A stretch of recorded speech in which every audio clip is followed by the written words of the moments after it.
Como mencionamos entonces, lo más importante de esta conferencia acerca de la segunda llegada de Cristo son las tres preguntas.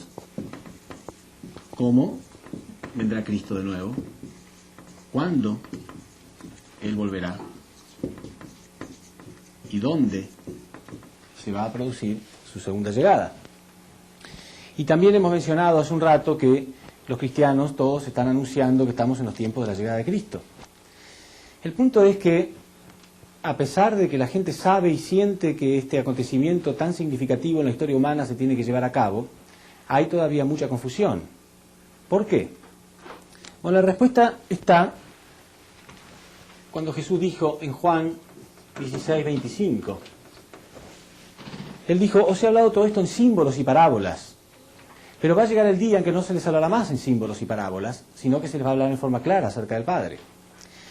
Y habíamos mencionado que en realidad en muchas partes de la Biblia hay cosas que son simbólicas y cosas que son literales, y que si confundimos lo simbólico con lo literal, entonces gran confusión va a haber en nuestro entendimiento. La Biblia, sin embargo, menciona algo acerca de la llegada de Cristo en Mateo 24:30.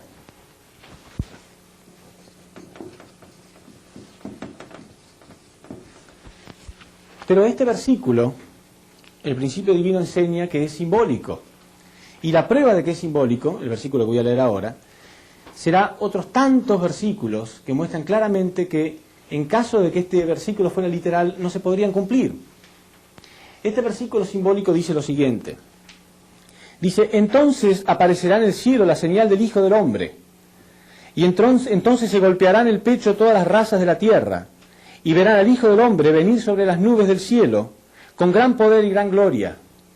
Él enviará a sus ángeles con sonora trompeta, y se reunirán de los cuatro vientos a sus elegidos, desde un extremo de los cielos hasta el otro. En cierto sentido, un pasaje bíblico precioso, muy bonito, y casi sería fantástico que fuera así. Un Cristo viniendo en las nubes con gran poder y gran gloria, con un coro de ángeles, anunciando el fin de todo tipo de dolor, de todo tipo de sufrimiento y la aparición del reino de los cielos. Pero en realidad hay muchos otros versículos bíblicos que muestran que la llegada de Cristo no se va a llevar a cabo de ese modo y que en realidad ese pasaje bíblico, como digo, es simbólico. Por ejemplo, en Apocalipsis 17:14,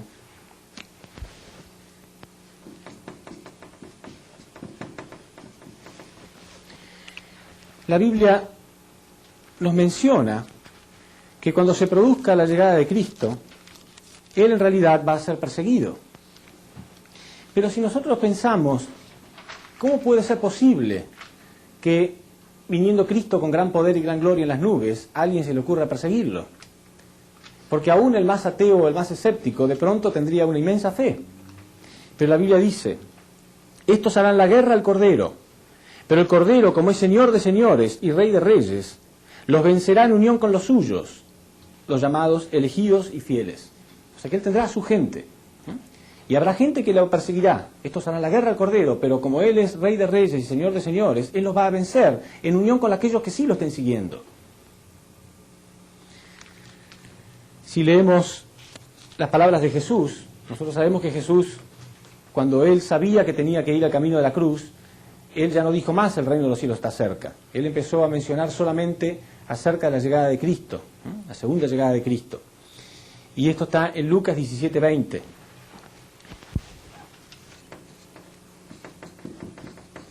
También Jesús nos dio un signo muy claro acerca de cómo se va a producir la llegada del Señor.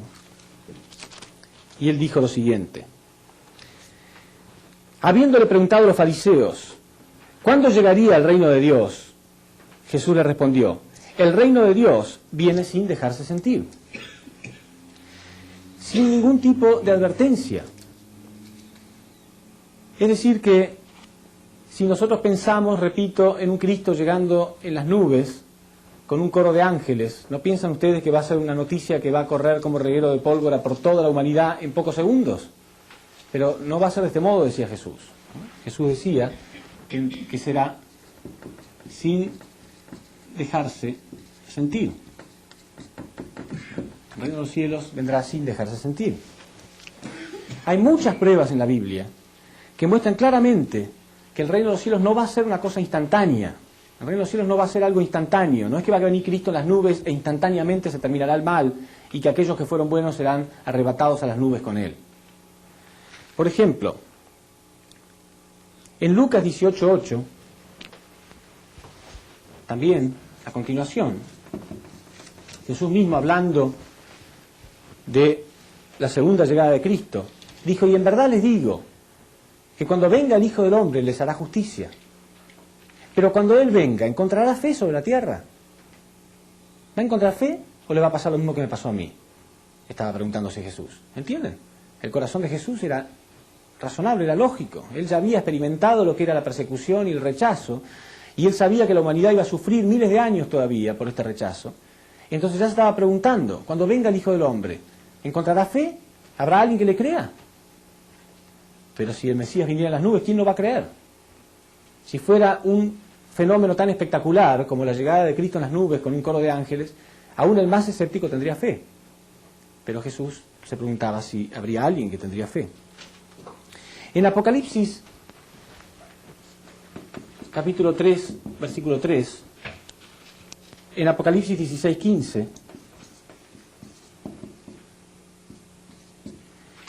y en 1 Tesalonicenses, capítulo 5, versículo 12,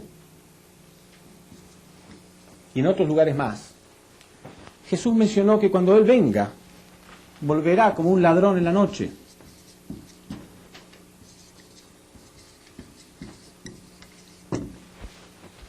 ¿Conocen algún ladrón que se haga anunciar con trompetas? No, ¿no es cierto? O sea, un ladrón en la noche significa que ¿cómo hace su trabajo? O sea, él comienza haciendo su trabajo en silencio. Cuando nosotros despertamos a la realidad, ya está casi todo hecho. Ya es demasiado tarde. Entonces Jesús decía que cuando Él venga, vendrá como un ladrón en la noche. Es muy razonable ver y pensar que quizá ocurra exactamente como ocurrió la primera llegada de Cristo. Claro, toda la historia se repitió. Nosotros acabamos de ver la conferencia de los paralelos históricos. Había paralelismos, ¿no?, con todo lo que ocurrió antes de la llegada de Cristo y después de Cristo. Entonces, ¿no es razonable que la segunda llegada ocurra del mismo modo? Cuando la gente se enteró que ya el Mesías había venido, ¿qué había pasado? Ya había pasado. Aún el mismo San Pablo, que deseó toda su vida haber trabajado junto a Cristo, cuando él se enteró ya era tarde.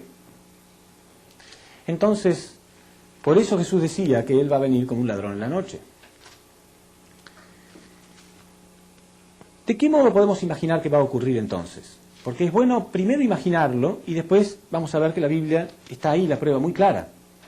Si la llegada de Cristo ocurre del mismo modo que ocurrió la primera llegada, es posible que Cristo nazca en alguna parte del mundo. O sea, sin advertencia nosotros no nos vamos a enterar. Nacen miles de niños en todas partes del mundo. Pero Él es la semilla del reino de los cielos, dijimos, ¿no es cierto? Una persona verdadera es la semilla del reino de los cielos. A medida que llega a la perfección y logra multiplicarse, el reino de los cielos se va expandiendo en su misma medida. Nosotros dijimos que Dios no puede ser un Dios fracasado. Dios tenía planeado que el hombre viva en un mundo de verdad, conociendo sus leyes y sus principios.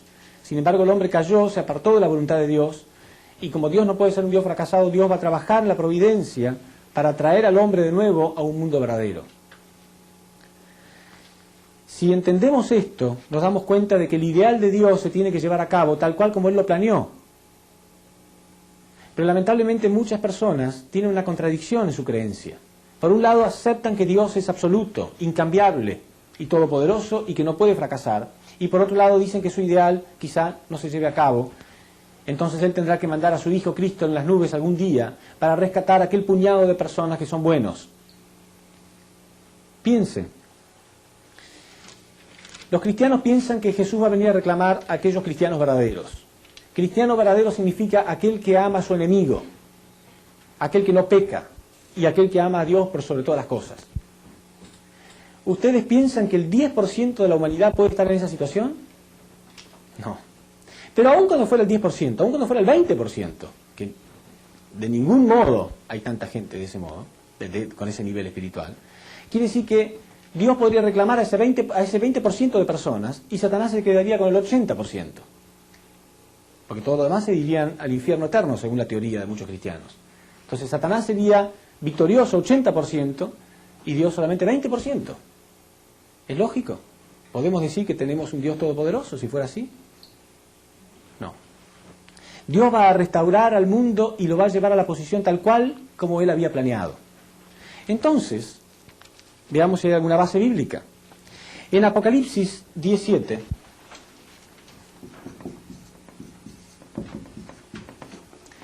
dice que cuando venga Cristo será el fin de los misterios de Dios.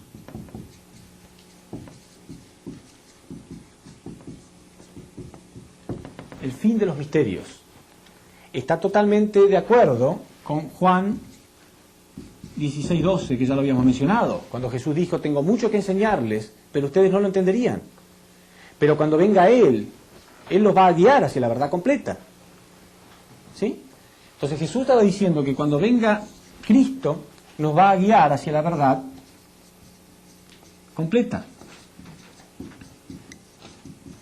Y en Apocalipsis 17 dice que cuando venga Cristo será el fin de los misterios de Dios.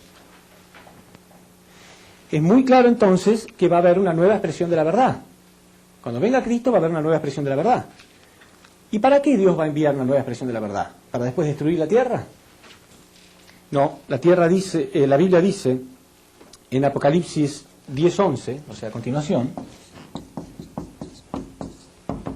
que entonces, cuando esta nueva verdad sea revelada y cuando los misterios terminen, nosotros tendremos que profetizar nuevamente en todas partes del mundo, o sea, enseñar esta nueva verdad. Esto quiero leérselos literalmente. Entonces me dijo: tienes que profetizar nuevamente contra muchos pueblos, naciones, lenguas y reyes.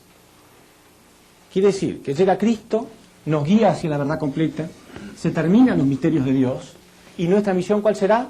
Profetizar nuevamente, enseñar de nuevo esta verdad a todas partes del mundo, utilizando todo lo que tengamos: fibras, pizarrones, videos, grabadores, comunicaciones vía satélite, por teléfono, lo que fuera, a todo el mundo de nuevo, enseñarle la verdad.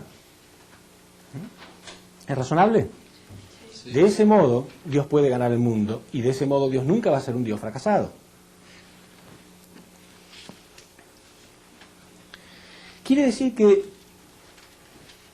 si nosotros lo vemos de ese modo y leemos en la Biblia que dice: tendrás que profetizar nuevamente contra muchos pueblos. ¿Por qué dice contra muchos pueblos? Porque la gente, ¿cómo es? La gente caída, ¿es humilde? ¿Reconoce que tiene mucho que aprender? No, seguramente va a haber persecución, ¿no? Jesús, para introducir en el mundo los evangelios, algo lindo y bueno y sano para todo el mundo, tuvo que derramar lágrimas, sudor y sangre. Entonces no va a ser sencillo. Por eso dice: tendrás que profetizar nuevamente contra muchos pueblos, naciones, lenguas y reyes. ¿Va a ser un trabajo muy rápido o muy arduo? Arduo, ¿no? Quiere decir que el reino de los cielos va a ser establecido paulatinamente. No es algo instantáneo. No es un Cristo que viene, repito, con gran poder y gran gloria e instantáneamente establece su reino. Bueno, y Jesús lo dijo claramente en Mateo 13:31 y también en Mateo 13:33. Él dio dos parábolas muy claras de cómo será el reino de los cielos. Y vemos muy claramente que es en realidad algo muy paulatino. Él dijo así: otra parábola les propuso Jesús. El reino de los cielos será semejante a un grano de mostaza que tomó un hombre y lo sembró en su campo. Es ciertamente más pequeña que cualquier semilla, pero cuando crece es mayor que las hortalizas y se hace árbol hasta el punto que las aves del cielo vienen y anidan en sus ramas. Así será el reino de los cielos, decía Jesús. O sea, algo que va a crecer, pero muy, muy paulatinamente, como un grano de mostaza. Si ustedes siembran una semilla de cualquier planta y ponen una silla al lado y que se quedan esperando hasta que crezca, ¿Van a ver alguna diferencia? No van a notar, pero está creciendo. ¿Está creciendo o no? Está creciendo, pero tan lentamente que uno no puede observarlo.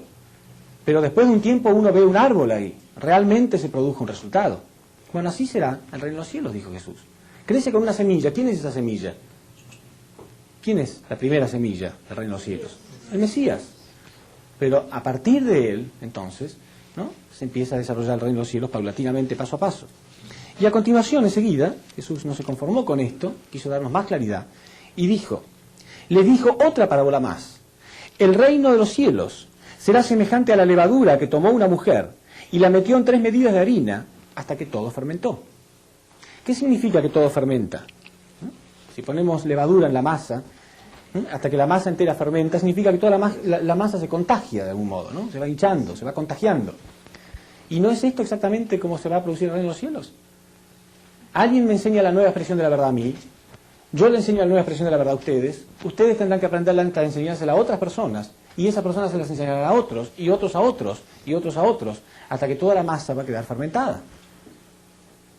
Es muy claro. Y así dijo Jesús que será el reino de los cielos. No coincide para nada con un Cristo que viene en las nubes con gran poder y gran gloria. Es muy razonable pensar entonces que simplemente este versículo sea simbólico, porque Jesús mismo dijo que había muchas cosas simbólicas. Pero vamos a dar todas las pruebas que podamos, porque esta conferencia es sumamente importante. ¿Quién no se ha preguntado cómo será la solución para este mundo? En Apocalipsis 2:17,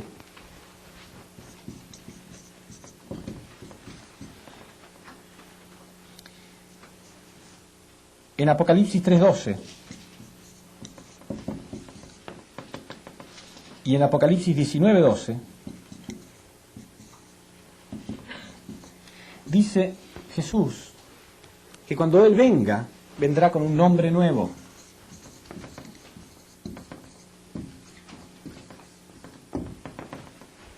Dijimos en la conferencia del principio de la restauración que cuando Caín mató a Abel, Dios tuvo que enviar a otra persona a la posición de Caín y a otra persona a la posición de Abel.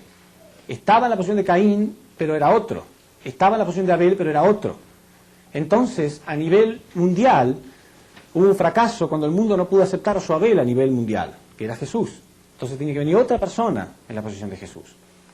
Entonces la Biblia dice que cuando venga, vendrá con un nombre nuevo. Podemos leer esto.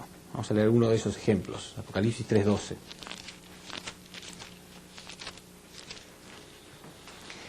Al vencedor le pondré de columna en el santuario de mi Dios, y no saldrá fuera ya más. Y grabaré en él el nombre de mi Dios, y el nombre de la ciudad de mi Dios, la nueva Jerusalén, enviada por mi Dios, y mi nombre nuevo. Y mi nombre nuevo. Jesús estaba anunciando que cuando Él viniera, vendría con un nombre nuevo. Como Elías. Juan el Bautista estaba en la posición de Elías, pero no se llamaba, ni siquiera se llamaba Elías. Estaba en la posición de Elías. Vino con un nombre nuevo. ¿Pero qué tenía Juan el Bautista de Elías? La misión solamente. Entonces, ¿qué es lo que va a tener el Señor de la segunda llegada en relación a Jesús? La misión. Entonces podemos sí interpretar la Biblia correctamente y podemos leer lo que dice en Apocalipsis 12:5. Porque en Apocalipsis capítulo 12, versículo 5, dice claramente que Cristo va a nacer de una mujer.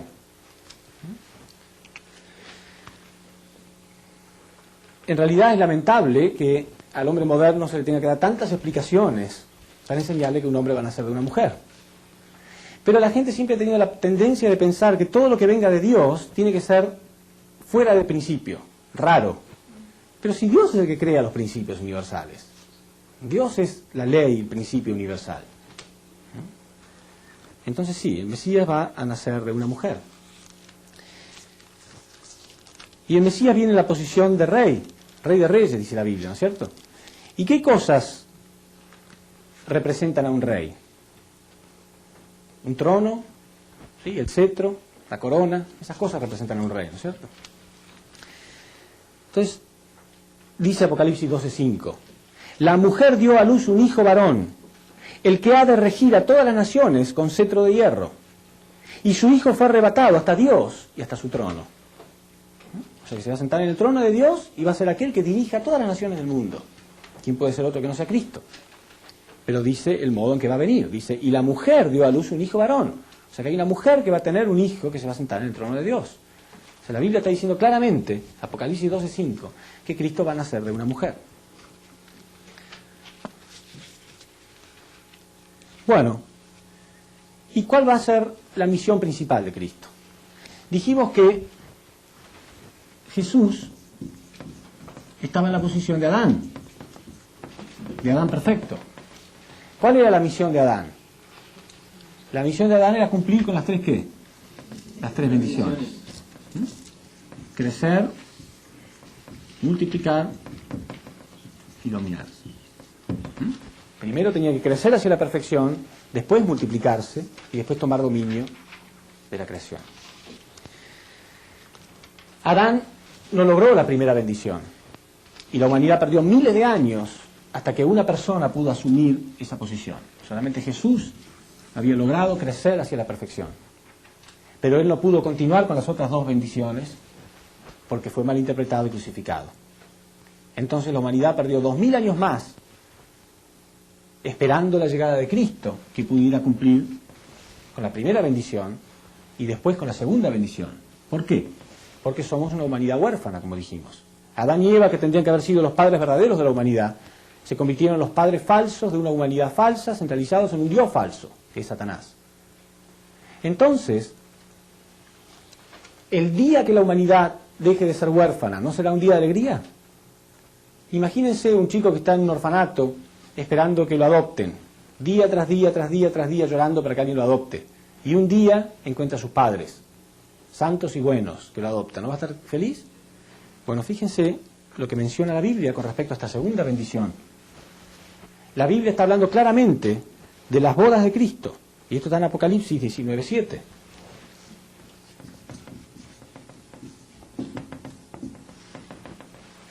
Pero no simplemente anuncia las bodas de Cristo, sino que lo anuncia de un modo muy especial. Dice así: alegrémonos y regocijémonos, y démosle gloria, porque han llegado las bodas del Cordero, como la mejor de las noticias, ¿entienden? No es algo así nomás, es el día de la humanidad, es el día que la humanidad realmente puede festejar. Alegrémonos y regocijémonos, y démosle gloria, porque han llegado las bodas del Cordero, y su esposa se ha engalanado, y se le ha concedido vestirse de lino deslumbrante de blancura. El lino son las buenas acciones de los santos. O sea que tiene que haber un Adán perfecto y una Eva perfecta. Dice que va a ser santa. El lino deslumbrante de blancura representa las acciones de los santos. Entonces, la Biblia está hablando muy claramente de cómo va a ser la restauración de este mundo, la restauración de una familia a nivel mundial. Entonces, ¿qué simbolizan las nubes? Si realmente todos estos versículos nos están mostrando claramente que este versículo es simbólico, porque es sumamente lógico y claro que es simbólico. Entonces, primero y principal, ¿por qué razón Dios dio una profecía simbólica? Y segundo, ¿qué es lo que representa este símbolo? Bueno, la razón por la cual hay una profecía simbólica es muy razonable, muy lógica. Hay una guerra entre Dios y Satán. Todos los conflictos humanos son una lucha entre el bien y el mal. ¿Y dónde se lleva a cabo esta lucha? ¿Cuál es el campo de batalla? Acá, dentro del hombre, ¿verdad? Dentro de nosotros hay un conflicto entre el bien y el mal, dijimos. Y ese conflicto se extiende en la familia. Y el conflicto de la familia se extiende en las sociedades, en las naciones y en el mundo. Hay una constante guerra entre Dios y Satán. Entonces, si nosotros estamos en guerra, ¿podemos pararnos en medio del campo enemigo y revelar nuestra estrategia? Sería muy tonto, ¿no? Pararnos en el medio del campo enemigo a revelar en voz alta cuál es nuestra estrategia. Dios tuvo que sembrar este libro en un mundo satánico y hacer que este libro perdurara durante miles y miles de años en un mundo satánico. Y Satán va a tratar también de cambiarlo si fuera posible. Pero el problema de Satán es que ni él mismo sabe qué cambiar, porque no sabe cuál es el verdadero mensaje en realidad. El fundamento de fe y fundamento de sustancia que vimos hoy, la fórmula que Dios utilizó durante toda la historia, está intacto. Está muy claro que es así. porque ni Satán sabía qué punto cambiar de la Biblia. Entonces los símbolos están ahí intactos. ¿Entienden? Entonces, ¿a quién Dios le revela realmente cuál es la clave? ¿A quién le revela? Uno que está en guerra, ¿a quién le va a revelar la clave? A sus amigos, ¿no? A sus aliados. Entonces Dios nos revela hoy en día qué es lo que representa esas nubes.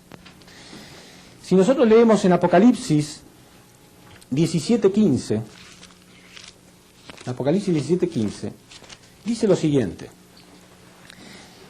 me dijo además, las aguas que has visto donde está sentada la ramera, o sea, una prostituta, las aguas que has visto donde está sentada la ramera, son pueblos, muchedumbres, naciones y lenguas. Pero es el agua donde está sentada la prostituta. Entonces, ¿qué clase de muchedumbre? ¿Qué clase de pueblos? Gente caída, gente caída. Entonces dice, las aguas que has visto donde está sentada la ramera son pueblos, muchedumbres, naciones y lenguas. Quiere decir que según la Biblia, no quiero borrar nada para que ustedes puedan ver todo completo, pero según la Biblia, el agua está representando gente caída. Si el agua representa gente caída, la nube, ¿qué representa? Porque la nube está formada por agua también, pero las impurezas quedan abajo, ¿sí? Cuando el sol calienta el agua se evapora, forma una nube, pero las impurezas quedan abajo. Entonces la nube está formada por agua pura. Si el agua representa gente caída y la nube es agua pura, es obvio que está representando gente pura, gente santa.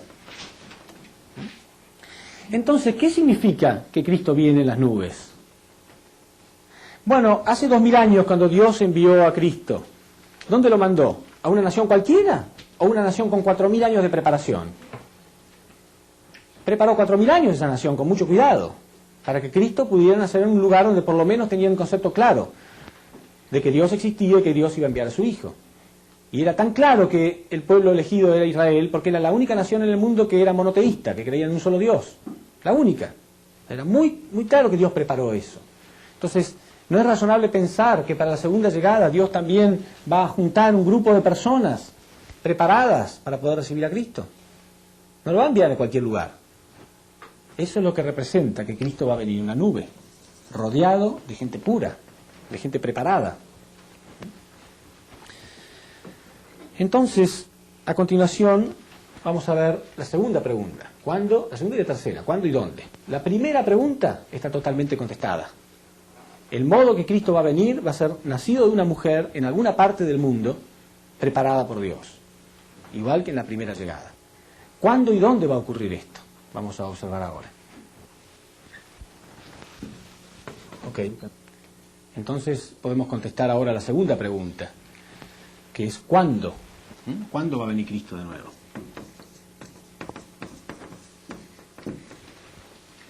Bueno, si nosotros observamos cómo se fue realizando la historia paso a paso, en la conferencia anterior vimos más o menos esto. Primero, fueron 400 años para la primera llegada de Cristo, la llegada de Jesús. Fueron 400 años de esclavitud en Egipto, luego 400 años del periodo de los jueces, 120 años del periodo del Reino Unido, 400 años del periodo del Reino Dividido, 210 años del periodo de cautiverio judío y un periodo de 400 años de preparación para la llegada de Cristo. Acá vino un gran reformista que fue Malaquías, y 400 años después de Malaquías vino Cristo. Cuando vimos la repetición de la historia, vimos que también ocurrieron 400 años de persecución en Roma, 400 años del periodo de los patriarcas, 120 años del periodo del Reino Unido, 400 años del periodo del Reino Dividido, 210 años de cautiverio papal y retorno, y acá vino Lutero, y comenzó un periodo de 400 años para la preparación de la llegada de Cristo. Supuestamente acá se tiene que realizar la llegada de Cristo. Bueno, como dijimos, estos periodos a lo mejor no son tan exactos. Por ejemplo, acá fue el año 392. Acá sí fue exacto, porque fueron fue en el año 800 que se coronó al primer rey cristiano, Carlomagno, pero algunos periodos son relativamente cercanos. Sin embargo, sabemos que 400 años después de este reformista, está todo preparado para la llegada de Cristo. Y Lutero comenzó con la reforma religiosa en el año 1517. Entonces, ahí comienza el periodo de 400 años para la preparación de la llegada del Mesías, dijimos. Si a 1517 le sumamos estos 400 años que deben pasar, nos da 1917. Pero si sumamos los números redondos, 400 más 400 más 120 más 400 más 210 más 400, nos da 1930. Entonces la respuesta es, a la pregunta ¿cuándo va a venir Cristo?, es entre 1917 y 1930. Y Dios no tiene por qué esperar. Si el fundamento está establecido, Dios no tiene por qué esperar. Quiere decir entonces que, según lo que estamos analizando en forma muy clara con los paralelos históricos, el fundamento para la llegada de Cristo ya se realizó hace muchas décadas. Y si ustedes observan la situación del mundo justo en este periodo, nos vamos a dar cuenta que en realidad los acontecimientos que se llevaron a cabo en este tiempo no fueron casuales. Dijimos que el Mesías viene para realizar el fundamento de fe y de sustancia ahora a nivel mundial. Por lo tanto, ahora tiene que haber alguna indemnización, alguna condición a nivel mundial. Bueno, esto fue la Primera Guerra Mundial.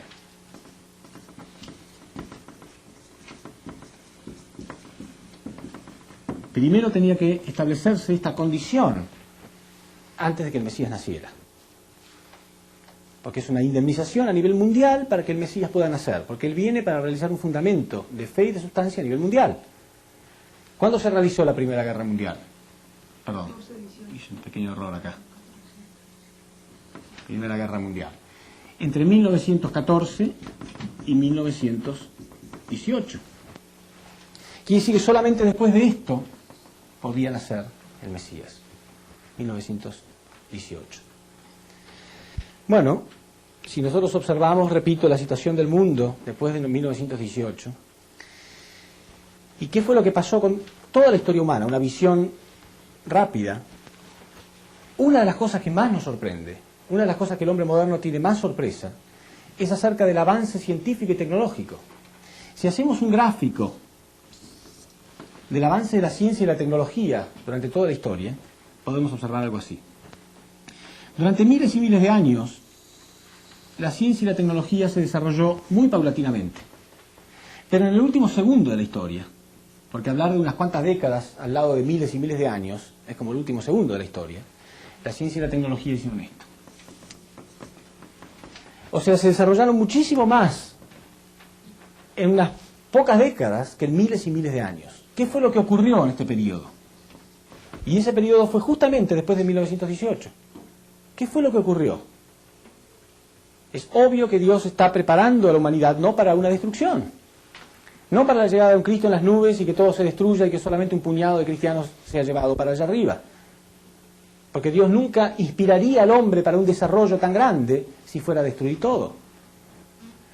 Entonces, la respuesta a esta pregunta es entre 1918 y 1930.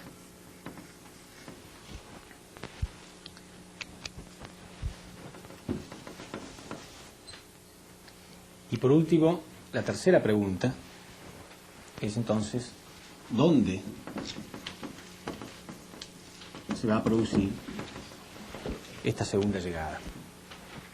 Y también, por supuesto, tenemos que tener alguna referencia bíblica de esto. Sí, Jesús nos daba una referencia clara en Mateo, capítulo 24, versículo 26. Él decía así: así que si os dicen, está en el desierto, no salgáis, está en los aposentos, no lo creáis, porque como el relámpago que sale por oriente y brilla hasta occidente, así será la venida del Hijo del Hombre. De otro modo no, de otro modo no lo creáis, tiene que ser de ese modo.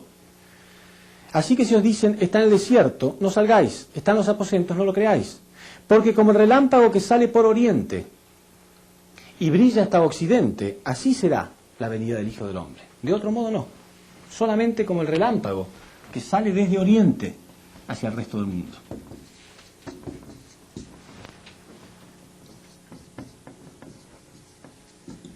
Así será la venida del Hijo del Hombre.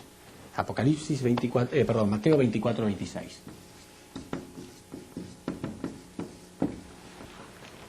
Bueno, si nosotros analizamos este versículo y analizamos un poco la situación mundial, es bastante razonable. Así como nosotros estamos separados en carácter interno y forma externa, hay una parte interna y una forma externa, y toda la naturaleza igual, el mundo entero ha tenido la tendencia también a dividirse en una parte que es más espiritual o más interna y una parte que es más externa o más tecnológica. Y Oriente fue siempre mucho más espiritual. Entonces Jesús está diciendo que de algún lugar de Oriente saldrá el nuevo mensaje para el resto del mundo. Y ahora sí entonces podemos comprender Apocalipsis 7.2, que dice también algo muy claro en referencia a esto. Dice, luego vi a otro ángel que subía del oriente y tenía el sello del Dios vivo. El sello del Dios vivo, o sea, Cristo. Cristo es el Dios vivo, la encarnación de Dios. Y había un ángel que anunciaba su llegada desde oriente, dice Apocalipsis 7.2.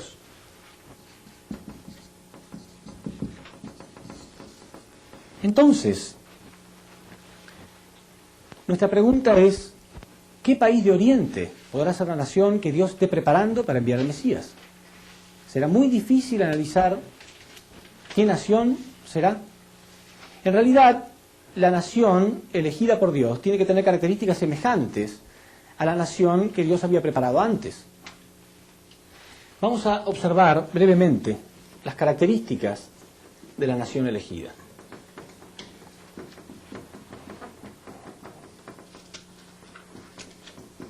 Características de la nación elegida. Hace 2000 años Dios preparó la nación de Israel, que obviamente practicaba como religión el judaísmo. ¿Quién está en la posición de segunda Israel? Los cristianos. Por lo tanto tiene que ser una nación cristiana. ¿Sí? Porque es un paralelismo con la nación elegida anteriormente. Pero en Oriente no son cristianos. En Oriente son budistas, confucianistas. Si encontramos una nación de Oriente que sea devotamente cristiana en un gran número, ya es muy extraño. Analicemos los 3 países del lejano Oriente: China, Corea y Japón.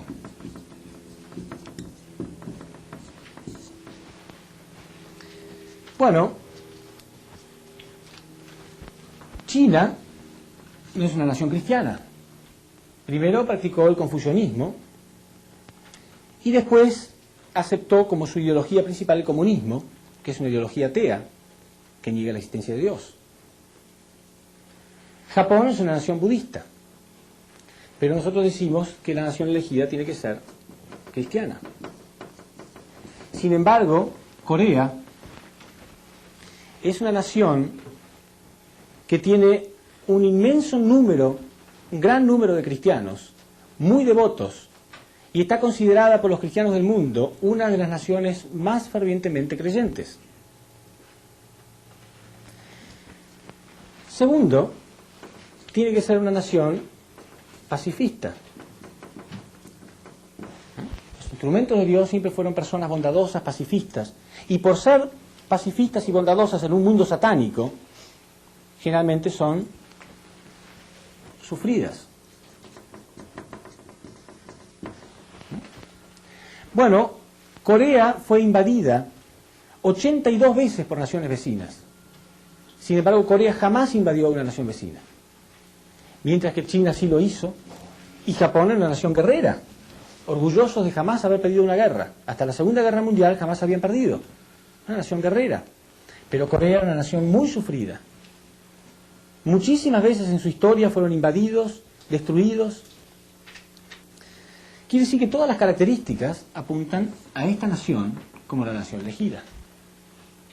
Entonces, yo quiero revelarles ahora que el principio divino, este mensaje tan claro que se está llevando a la humanidad en 180 países del mundo, a millones de personas, fue revelado en Corea. Es ahí donde apareció la primera revelación del principio divino hacia el resto del mundo, desde Oriente hacia Occidente. Entonces vamos a analizar un poco las características de Corea, a ver si coinciden con las características que tenía Israel antes. Porque la nación elegida también tiene que ser una nación que tenga profecías mesiánicas. En Israel había muchos profetas que anunciaban la llegada de Cristo. Es decir, que tiene que ser una nación que tenga alguna característica o alguna identidad como elegidos. Identidad